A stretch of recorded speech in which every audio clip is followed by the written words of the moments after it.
ಜೀವನದಲ್ಲಿ ತುಂಬ ವಿಷಯಗಳನ್ನ ಮಾಡ್ಬೇಕಂತ ಅನ್ಕೊಂಡಿರ್ತೀವಿ. ಆದರೆ ಎಲ್ಲವೂ ಆಗಲ್ಲ.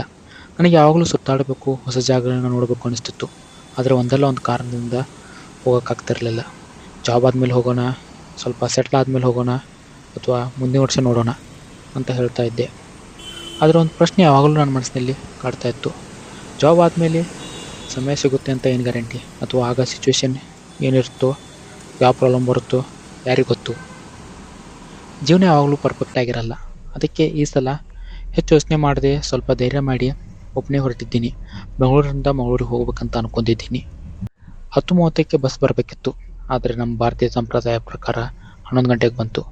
ಪರವಾಗಿಲ್ಲ, ಫೈನಲಿ ಜರ್ನಿ ಇಲ್ಲಿಂದ ಶುರು ಆಗ್ತಾ ಇದೆ.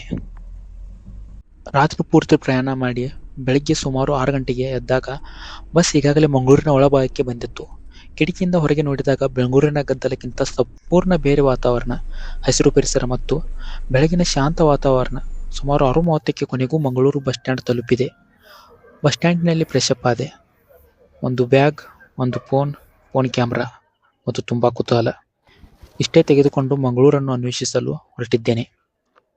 ಹೊಸವರಿಗೆ ಬಂದಾಗ ನೇರವಾಗಿ ಹೊರಡುವುದಕ್ಕಿಂತ ಮೊದಲು ಅಲ್ಲಿನ ಜನರ ಜೊತೆ ಮಾತನಾಡಿದರೆ ಆ ಊರಿನ ಬಗ್ಗೆ ಹೆಚ್ಚು ತಿಳಿಯುತ್ತದೆ ಅನ್ನೋದು ನನ್ನ ಅಭಿಪ್ರಾಯ. ಹಾಗಾಗಿ ಅಲ್ಲಿದ್ದ ಕೆಲವು ಅಂಗಡಿಯವರ ಜೊತೆ, ಆಟೋ ರಿಕ್ಷಾ ಚಾಲಕರ ಜೊತೆ ಮತ್ತು ಇನ್ನೂ ಕೆಲ ಸ್ಥಳೀಯರ ಜೊತೆ ಮಾತನಾಡಿ ಮಂಗಳೂರಿನಲ್ಲಿ ನೋಡಬಹುದಾದ ಪ್ರಮುಖ ಸ್ಥಳಗಳ ಬಗ್ಗೆ ಮಾಹಿತಿ ಪಡೆದೆ. ಎಲ್ಲರ ಬಾಯಲ್ಲೂ ಹೆಚ್ಚಾಗಿ ಕೇಳಿ ಬಂದ ಹೆಸರು ಕದ್ರಿ ಮಂಜುನಾಥ ಸ್ವಾಮಿ ದೇವಸ್ಥಾನ. ಇಲ್ಲಿಂದ ಸುಮಾರು 3 ಕಿಲೋಮೀಟರ್ ದೂರ ಇತ್ತು. ಆಟೋ ಅಥವಾ ಬಸ್ ಹಿಡಿದು ಹೊರಡಬಹುದಿತ್ತು. ಆದರೆ ಹೊಸ ಊರನ್ನು ಅನ್ವೇಷಿಸಿ ರಸ್ತೆಯಲ್ಲಿ ನಡೆಯುತ್ತಾ ಸಾಗಿದೆ. ಇಲ್ಲಿ ಮನೆಗಳ ಸುತ್ತಲೂ ಸ್ವಚ್ಛ ವಾತಾವರಣಗಳಿವೆ. ಮನೆಯ ಆವರಣದಲ್ಲಿ ಗಿಡಮರಗಳು ಬೆಳೆಸಿದ್ದಾರೆ. ಮನೆಯ ಸುತ್ತಲೂ ಹಸಿರು ಪರಿಸರ ಕಾಣಿಸುತ್ತಿದೆ. ಸುಮಾರು 3 ಕಿಲೋಮೀಟರ್ ನಡೆದ ನಂತರ ಕೊನೆಗೂ ನನ್ನ ಕಣ್ಣ ಮುಂದೆ ಮಂಗಳೂರಿನ ಅತ್ಯಂತ ಪುರಾತನ ಮತ್ತು ಪ್ರಸಿದ್ಧ ಕ್ಷೇತ್ರಗಳಲ್ಲಿ ಒಂದಾದ ಕದ್ರಿ ಮಂಜುನಾಥ ಸ್ವಾಮಿ ದೇವಸ್ಥಾನ ಕಾಣಿಸತೊಡಗಿತು. ಈ ದೇವಾಲಯವು 1000 ವರ್ಷಗಳ ಇತಿಹಾಸ ಹೊಂದಿದೆ. ಈ ದೇವಸ್ಥಾನದ ಇತಿಹಾಸ 10ನೇ ಅಥವಾ 11ನೇ ಶತಮಾನಕ್ಕೆ ಸೇರಿದೆ ಎಂದು ನಂಬಲಾಗಿದೆ. ಈ ದೇವಸ್ಥಾನದ ಅತ್ಯಂತ ವಿಶೇಷ ಅಂಶವೆಂದರೆ ಇಲ್ಲಿ ಹಿಂದೂ ಮತ್ತು ಬೌದ್ಧ ಸಂಸ್ಕೃತಿಗಳ ಪ್ರಭಾವ ಕಂಡು ಬರುತ್ತದೆ. ಇಲ್ಲಿ ಇರುವ ಲೋಕೇಶ್ವರ ಪ್ರಾಚೀನ ಕಂಚಿನ ಮೂರ್ತಿಯು ಭಾರತದ ಅತ್ಯುತ್ತಮ ಕಂಚಿನ ಶಿಲ್ಪಗಳಲ್ಲಿ ಒಂದಾಗಿದೆಂದು ಪರಿಗಣಿಸಲಾಗಿದೆ. ದೇವಾಲಯದ ಹಿಂಭಾಗದಲ್ಲಿರುವ ಗೋಮುಖದಿಂದ ನಿರಂತರವಾಗಿ ನೀರು ಹರಿಯುತ್ತದೆ. ಈ ನೀರು ಪವಿತ್ರ ಜಲವೆಂದು ಭಕ್ತರು ಭಕ್ತಿಭಾವದಿಂದ ಸ್ವೀಕರಿಸುತ್ತಾರೆ. ಇದರ ಸುತ್ತಲಿನ 9 ತೀರ್ಥಕುಂಡಗಳಿವೆ. ತೀರ್ಥಕುಂಡದಲ್ಲಿ ಭಕ್ತರು ಮಿಂದೆದ್ದು ಭಕ್ತಿಭಾವದಿಂದ ಮಂಜುನಾಥ ಸ್ವಾಮಿಯನ್ನು ಆರಾಧಿಸುತ್ತಾರೆ.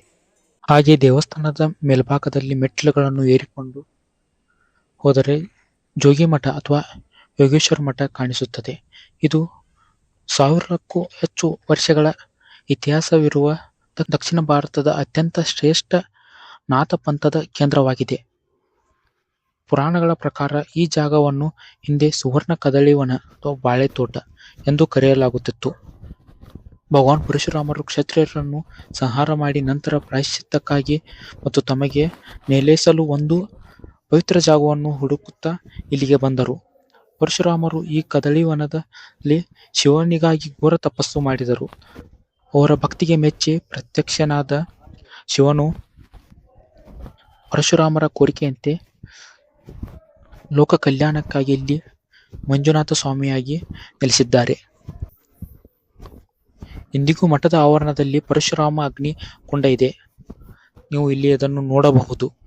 ಯುಗಗಳಿಂದಲೂ ಈ ಅಗ್ನಿ ನಿರಂತರವಾಗಿ ಉರಿಯುತ್ತಿದೆ ಎಂಬುದು ಭಕ್ತರ ನಂಬಿಕೆ. ಪರಶುರಾಮರು ಇಲ್ಲಿ 12 ವರ್ಷಗಳ ಕಾಲ ತಪಸ್ಸು ಮಾಡಿದ್ದರಿಂದ ಈ ಮಠದಲ್ಲಿ ಕೂಡ ಒಂದು ಸಂಪ್ರದಾಯವನ್ನು 1000 ವರ್ಷಗಳಿಂದ ಪಾಲಿಸಿಕೊಂಡು ಬರುತ್ತಿದ್ದಾರೆ. ಅದೇನೆಂದರೆ ಇಲ್ಲಿನ ಮಠಾಧಿಪತಿಯನ್ನು ವಂಶಪಾರಂಪರ್ಯವಾಗಿ ಅಥವಾ ಜೀವಿತಾವಧಿ ಇರುವವರೆಗೆ ಆಯ್ಕೆ ಮಾಡುವುದಿಲ್ಲ. ಪ್ರತಿ 12 ವರ್ಷಗಳಿಗೊಮ್ಮೆ ನಾಸಿಕ್ನ ತ್ರಯಂಬಕೇಶ್ವರದಲ್ಲಿ ನಡೆಯುವ ಮಹಾಕುಂಭದಲ್ಲಿ ಆಯ್ಕೆ ಮಾಡಲಾಗುತ್ತದೆ. ಇದರ ಬಗ್ಗೆ ಸಂಪೂರ್ಣ ಮಾಹಿತಿಯನ್ನು ನಾನು ಮುಂದಿನ ವಿಡಿಯೋದಲ್ಲಿ ಕೊಡಲು ಪ್ರಯತ್ನಿಸುತ್ತೇನೆ. ಈಗಿನ ರಾಜರಾದ ಯೋಗಿ ಶ್ರೀ ನಿರ್ಮಲನಾಥ ಜಿ ಅವರನ್ನು ಕೂಡ ಮಾತನಾಡಿಸಿದ್ದೇನೆ. ಅದನ್ನು ಕೂಡ ಮುಂದಿನ ವಿಡಿಯೋದಲ್ಲಿ ಅಪ್ಲೋಡ್ ಮಾಡಿರುತ್ತೇನೆ. मंगलोर की तपोभूमि है जहाँ भगवान परशुराम जी ने ಮಠದ ಸಮೀಪದಲ್ಲಿ ಪ್ರಾಚೀನ ಕಾಲದ ಕಲ್ಲಿನ ಗುಹೆಗಳಿವೆ. ಇವುಗಳನ್ನು ಪಾಂಡವ ಗುಹೆಗಳು ಎಂದು ಕರೆಯುತ್ತಾರೆ. ಮಹಾಭಾರತ ಕಾಲದಲ್ಲಿ ಪಾಂಡವರು ಅಜ್ಞಾತವಾಸದಲ್ಲಿದ್ದಾಗ ಇಲ್ಲಿ ಕೆಲವು ಕಾಲ ತಂಗಿದ್ದರು ಎಂದು ನಂಬಿಕೆ ಇದೆ. ಇದು ಉತ್ತರ ಭಾರತದ ಕಾಶಿಯವರೆಗೂ ಸಂಪರ್ಕ ಹೊಂದಿದೆ ಎಂಬುದು ಜನರ ನಂಬಿಕೆ. ಮಠದ ಆವರಣದಲ್ಲಿ ಸೀತಾಬಾವಿ ಎಂಬ ಪವಿತ್ರವಾದ ಬಾವಿಯಿದೆ. ತ್ರೇತಾಯುಗದಲ್ಲಿ ಸೀತಾಮಾತೆಯು ಈ ಬಾವಿಯಿಂದ ನೀರನ್ನು ಸೇದಿದ್ದರು ಎಂಬ ನಂಬಿಕೆ ಇದೆ. ಆ ಬಾವಿಯ ಬಗ್ಗೆ ಸ್ಥಳೀಯರು ಕೂಡ ಹೇಳಿದರು, ಆದರೆ ಅದನ್ನು ನನಗೆ ನೋಡಲು ಸಿಗಲಿಲ್ಲ. ಬದ್ರಿ ಮಂಜುನಾಥ ಸ್ವಾಮಿ ದೇವಸ್ಥಾನದ ದರ್ಶನ ಮತ್ತು ಸುತ್ತಮುತ್ತಲಿನ ಸ್ಥಳಗಳನ್ನು ನೋಡಿದ ನಂತರ ನನ್ನ ಮುಂದಿನ ಪಯಣ ಸುಲ್ತಾನ್ ಬತ್ತೇರಿ ಕಡೆ ಸಾಗಿತು. ದೇವಸ್ಥಾನದಿಂದ ಸ್ವಲ್ಪ ದೂರದಲ್ಲಿದ್ದ ಕಾರಣ ಈ ಬಾರಿ ನಡೆದುಕೊಂಡು ಹೋಗದೆ ಬದಲಿಗೆ ಆಟೋ ರಿಕ್ಷಾದಲ್ಲಿ ಹೊರಟೆ.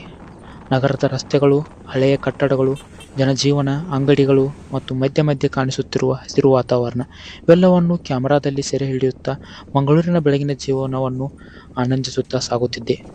ಅರಬ್ಬಿ ಸಮುದ್ರದ ತೀರವನ್ನು ರಕ್ಷಿಸಲು ನಿರ್ಮಿಸಲಾದ ಈ ಐತಿಹಾಸಿಕ ಕಾವಲು ಗೋಪುರ 18ನೇ ಶತಮಾನದಲ್ಲಿ ಮೈಸೂರಿನ ಆಡಳಿತಗಾರನಾದ ಟಿಪ್ಪು ಸುಲ್ತಾನ್ ಅವರು ಈ ಕಾವಲು ಗೋಪುರವನ್ನು ನಿರ್ಮಿಸಿದರು.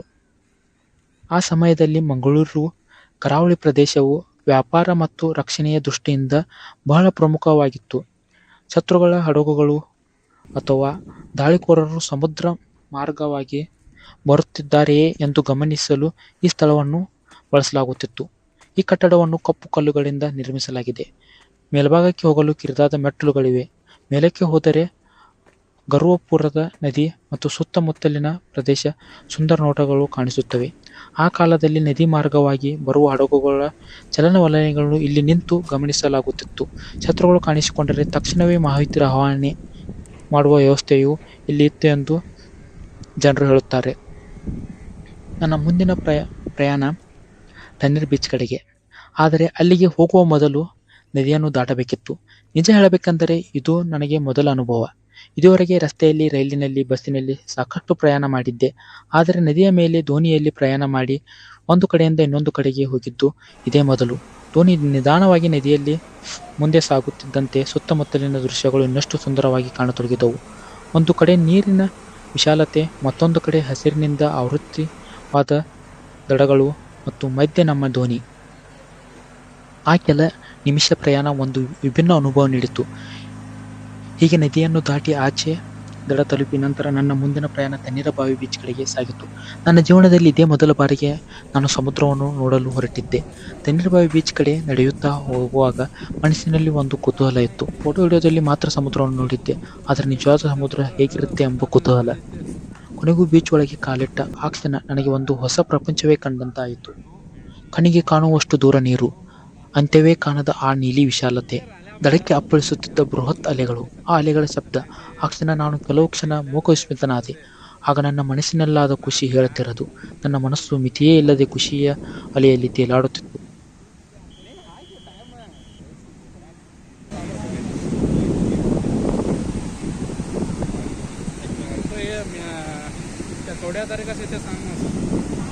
ಸಮುದ್ರದ ಅಲೆಗಳು ಕಾಲನ್ನು ಮುಟ್ಟಲು ಬಂದಾಗ ಹಿಂದೆ ಸರಿದು ನಿಲ್ಲುತ್ತಿದ್ದೆ. ಆದರೆ ಎಷ್ಟು ದೂರದಲ್ಲಿ ನಿಂತರೂ ಕೂಡ ಅಲೆಗಳು ಸತತ ಪ್ರಯತ್ನ ಮಾಡಿ ನನ್ನ ಕಾಲುಗಳನ್ನು ತಲುಪಿಯೇ ಹೋಗುತ್ತಿತ್ತು. ನಮ್ಮ ಜೀವನದಲ್ಲೂ ಹಾಗೆ ಅಲ್ಲವೇ? ಯಾವುದೋ ಒಂದು ಗುರಿಯನ್ನು ಮುಟ್ಟಬೇಕಾದರೆ ಒಂದು ಸಲ ಪ್ರಯತ್ನಿಸಿ ಸೋತೆವು ಅಂತ ನಿಂತರೆ ಗುರಿ ಸಿಗುವುದಿಲ್ಲ. ಅಲೆಗಳಂತೆ ಮತ್ತೆ ಮತ್ತೆ ಪ್ರಯತ್ನಿಸುತ್ತಾ ಹೋದರೆ ಒಂದಲ್ಲೊಂದು ದಿನ ನಮ್ಮ ಗುರಿಯನ್ನು ತಲುಪುತ್ತೇವೆ ಅನಿಸಿತು. ಸ್ವಲ್ಪ ದೂರದಲ್ಲಿ ಮಕ್ಕಳು ಮರಳಿನಲ್ಲಿ ಆಟವಾಡುತ್ತಿದ್ದರು. ಅವರನ್ನು ನೋಡುತ್ತಿದ್ದಂತೆಯೇ ನನಗೂ ಮತ್ತೆ ಮಗುವಾಗಬೇಕು ಎನಿಸಿತು. ನಾಳೆಯ ಚಿಂತೆಯಿಲ್ಲ, ಜೀವನದ ಹೊಣೆಗಾರಿಕೆಗಳಿಲ್ಲ, ಈ ಕ್ಷಣವನ್ನು ಮಾತ್ರ ಬದುಕುವ ಆ ಮಕ್ಕಳನ್ನು ನೋಡುತ್ತಾ ಇದ್ದರೆ ಮನಸ್ಸಿಗೆ ಒಂದು ರೀತಿಯ ನೆಮ್ಮದಿ ಸಿಗುತ್ತಿದೆ.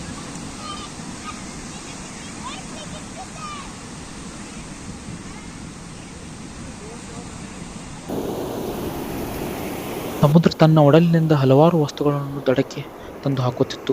ಶಂಖಗಳು, ಸಿಂಪೆಗಳು, ಸಣ್ಣ ಸಣ್ಣ ಕಲ್ಲುಗಳು. ಅವುಗಳನ್ನು ನೋಡುತ್ತಾ ಮಕ್ಕಳಂತೆ ಅವುಗಳನ್ನು ಆಯ್ದು ಸಂಗ್ರಹಿಸಲು ಶುರು ಮಾಡಿದೆ. ಕೆಲವೊಮ್ಮೆ ವಯಸ್ಸು ದೊಡ್ಡದಾಗಬಹುದು, ಆದರೆ ನಮ್ಮೊಳಗಿನ ಮಗು ಎಂದಿಗೂ ದೊಡ್ಡದಾಗುವುದಿಲ್ಲ ಅನ್ನುವುದು ನನಗೆ ಆಗ ಅರ್ಥವಾಯಿತು.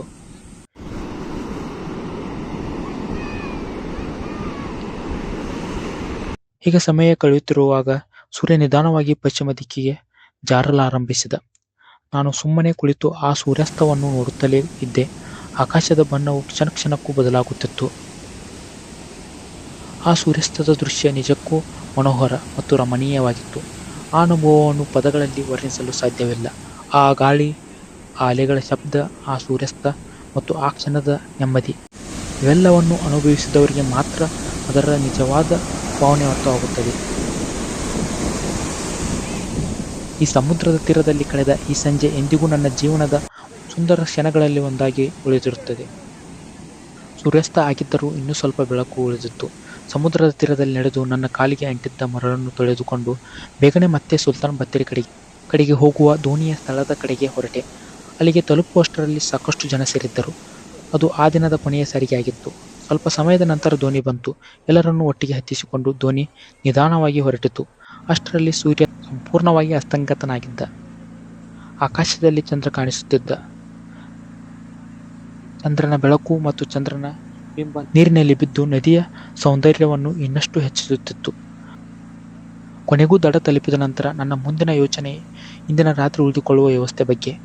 ಹಾಗಾಗಿ ಮೊಬೈಲ್ ತೆಗೆದು ಗೂಗಲ್ ಮ್ಯಾಪ್ನಲ್ಲಿ ಸುತ್ತಮುತ್ತಲಿರುವ PG ಮತ್ತು ರೂಮ್ಗಳ ಬಗ್ಗೆ ಹುಡುಕಲು ಶುರು ಮಾಡಿದೆ. ಹಲವಾರು ಕಡೆ ಕರೆ ಮಾಡಿ ವಿಚಾರಿಸಿದೆ. ಕೆಲವು ಕಡೆ ರೂಮ್ ಖಾಲಿ ಇರಲಿಲ್ಲ. ಕೊನೆಗೆ ಒಂದು PGಯಲ್ಲಿ ರೂಮ್ ಖಾಲಿ ಇದೆ ಎಂದು ತಿಳಿಯಿತು. ಸ್ವಲ್ಪ ಸಮಯದ ನಂತರ ಒಂದು ಆಟೋ ಹಿಡಿದು PG ಕಡೆಗೆ ಹೊರಟೆ. ಇಡೀ ದಿನ ನಡೆದಾಟ, ಹೊಸ ಜಾಗಗಳು, ಹೊಸ ಅನುಭವಗಳು.